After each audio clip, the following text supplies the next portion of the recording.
Good afternoon, members of the African Kingdom. Yesterday was a big day outside of the White House. There were 9 Schmeppes and Ghislaine Maxwell survivors that spoke out and to apply pressure to Republican House members to sign on to a discharge petition to release all of the Schmeppes files. Signing on to this petition would ultimately lead to the passage of the Schmeppes Transparency Act, which would require the DOJ to release all of the files, not just the 33,000 documents that were released that were already available to the public, but all 100,000 documents. So immediately after these survivors spoke out and claimed that it was not a hoax, that their essay and their abuse was real, of course, Quad D, Dirty Dingling Dementia Donnie, referred to it as a Democratic hoax meant to distract us from the economy, except the economy is not going too well either.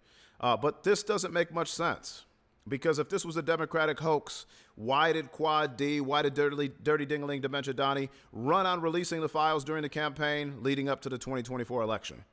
That doesn't make much sense, does it, Quad D? Secondly, why would Schmeppes himself, Jeffrey Schmepstein, why would he unalive himself in prison awaiting trial over a Democratic hoax?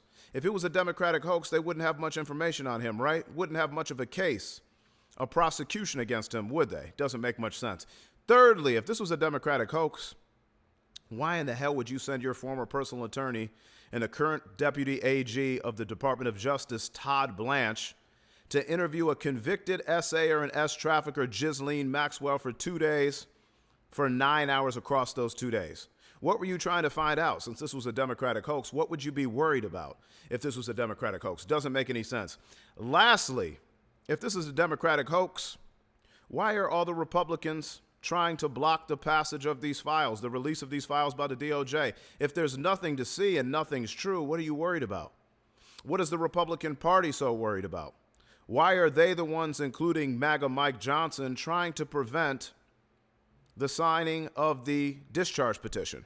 Why are they trying to prevent the passage of the Schmeppes Transparency Act to release all the files? So none of this makes any sense. And lastly, if this is a Democratic hoax, why are you threatening people in your own party that if they sign on to this discharge petition, that it is going to be seen as a hostile act and their political careers will be over? Doesn't make much sense, but it goes along with the themes. MAGAs love being lied to. They're gullible. They do whatever their big orange master, their God, says. But none of this Democratic hoax nonsense makes any sense. So don't lose focus. Keep your eyes on the prize and make sure this story stays relevant so the survivors can at least receive some type of justice and vindication for telling their stories.